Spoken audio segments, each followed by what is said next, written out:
welcome to Shan's Adventures. In today's video we are going to be talking about 7 facts about Queen Victoria. Now, from high school, like a few years ago, like we're talking ages ago, I had a huge hobby about the royal family. I'm a collector, so I've got collector items that I can also share on this channel. Booklets, pictures, stuff that I have just been collecting about the royal family.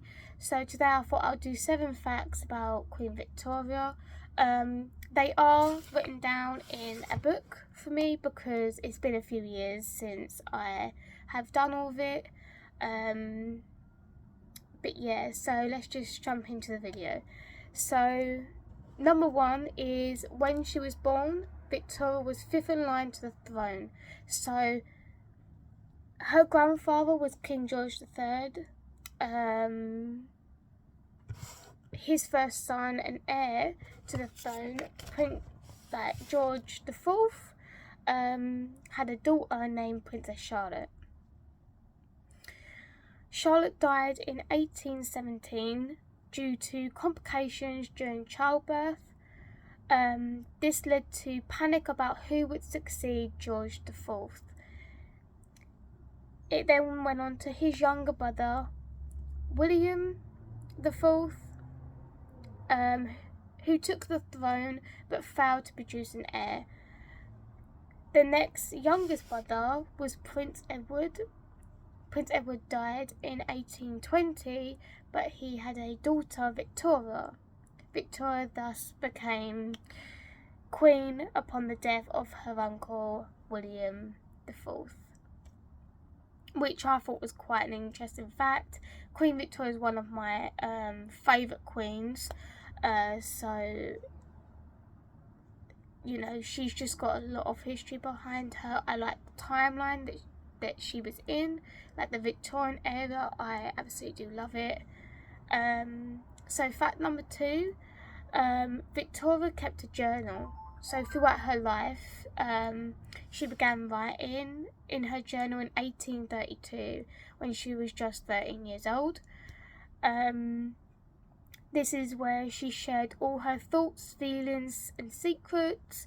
She described her relationship with her husband, Prince Albert, her coronation, her political views. Just everything was put into this journal. By the time of her death, Victoria had written 43,000 pages, which is incredible. Queen Elizabeth II, may she rest in peace. She kept the surviving volumes of Victoria's journals, which is just such a, they're so old, so that's such, I don't know how to explain it. Obviously at the start of this video as well, you would have seen the slideshow I put together with all pictures of her growing up and with all her children and stuff like that. So I hope you enjoyed that as well. Number 3 is Victoria moved the royals to Buckingham Palace. Now, nobody had lived in Buckingham Palace before Queen Victoria, so she was one of the first people to basically raise her family and stuff there. So before Victoria ascended the throne, British royals had lived at many residences such as St James Palace, Windsor Castle and Kensington Palace. 3 weeks after her inheriting the crown,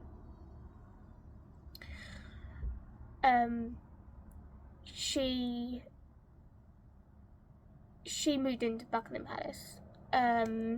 She was the first sovereign to rule from the palace. The palace was renovated. The palace was renovated and continues to serve as a personal and symbolic home to the sovereign today. So that would be King Charles. He is the current sovereign, but she was the first sovereign to ever live in Buckingham Palace, to raise her family, to rule. She was just such an amazing. She did have, which is not in the facts, but she did have assassination attempts on her. She carried this disease, that she was a carrier of this disease as well. I really cannot remember the name, but I will do a video on that. So yeah, she was amazing. So moving on to number 4.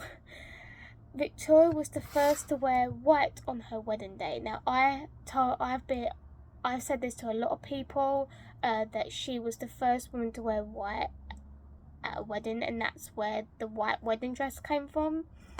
I've told people this for ages since I found this out. So women typically wore their favourite dresses on their wedding day, regardless of its colour as well. So you can wear any colour, like back before this came into edition. But Victoria opted for a white satin and lace gown with orange blossom wreath, or it's like this flower headpiece, a diamond necklace and earrings, and a sapphire brooch on her wedding day. And as you would have seen in the beginning of the video, the slideshow I put together, you would have seen a picture of her wedding dress there. This began a tradition of white wedding dresses that continue today, which is amazing. You know, the fact that she did start that tradition, it's just amazing. Number 5, Victoria is known as the grandmother of Europe. Now, Victoria and Albert had 9 children.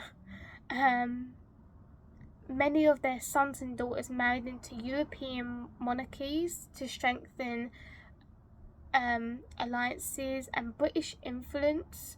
They had 42 grandchildren in royal families throughout Europe, such as Britain, Germany, Spain, Norway, Russia, Greece, Sweden and Romania. The warring leaders in World War I were Victoria's grandchildren, which I didn't know that bit, but I used to be a royal freak. I used to be a nerd of history. So yeah, I wouldn't really do my work in history. I'd just be sitting there doing my own little history lesson, to be honest with you. Number 6 is Victoria spoke many languages. Like, as her mother was German, Victoria grew up speaking fluent German and English. She had strict education. A bit of a side rant. When Queen Victoria was growing up at Kensington Palace, there was something called the Kensington system, which she had to have someone walk down the stairs with her at all times. She had to sleep in the exact same room as her mum because they were scared of an assassination attempt on her life. She wasn't really allowed to mix around with other kids or go out into society. She was basically locked away for quite a bit of time until the age of until her certain age where she became queen. So it was a really bad childhood for Queen Victoria in the early years of her life.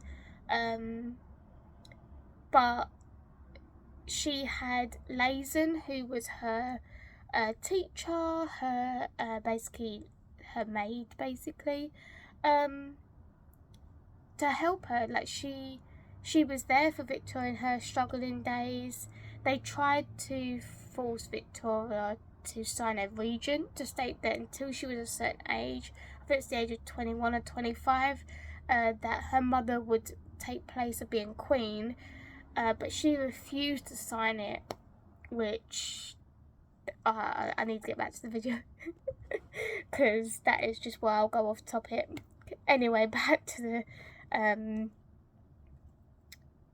fact.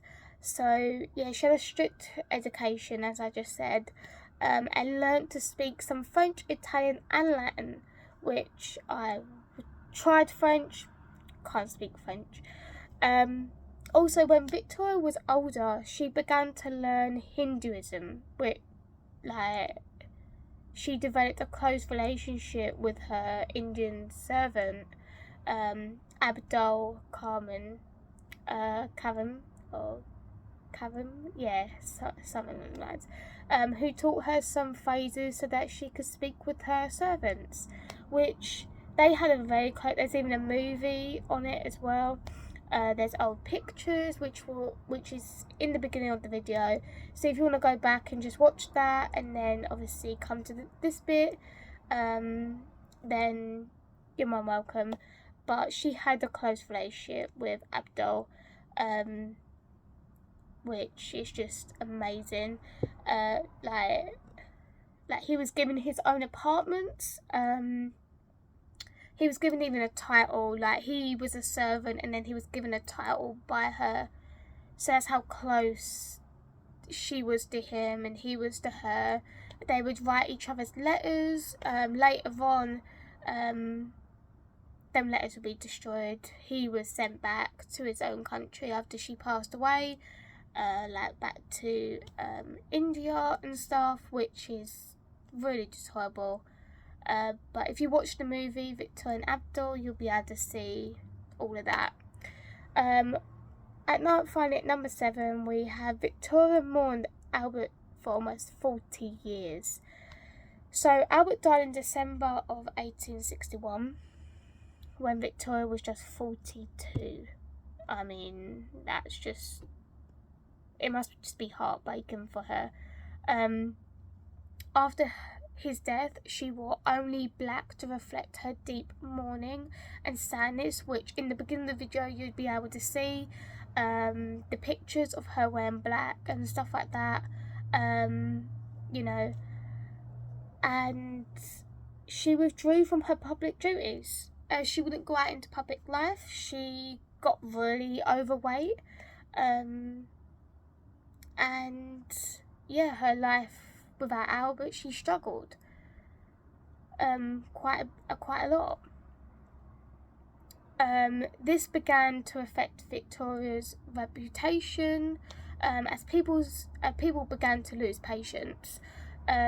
She did eventually return to her royal duties in 1870s, but continued to mourn for Albert until her death. Queen Victoria died on the 22nd of January of 1901. It is so weird how I know that off by heart, to be honest. It's probably because it's a day after my birthday, so that's probably why. But yeah, like she died in 1901, and during, I think, the first couple of years that Albert had passed away, she had a hand, like a replica of his hand made, so she could sleep with it. She also would make her youngest daughter, Beatrice, sleep with her when Beatrice was younger in her dad's dressing gown, so means Victoria could basically smell him. So she did struggle through that. It's also said that Victoria told one of her daughters who was actually getting married that they could wear white at the venue, but couldn't wear white at the reception. They had to change into black clothing, which they did for their mum because they understood. But yeah, there's just so much information that I'll have to put into another video to make about her and stuff, so it's just you know, but she was my favourite queen, you know. But I'll do another video on all the memorabilia stuff I have. So this channel is basically for everything, for history, trends, basically everything you'll find on this channel. And yeah, so thank you for watching. I hope you enjoyed the video, and I'll see you in the next one.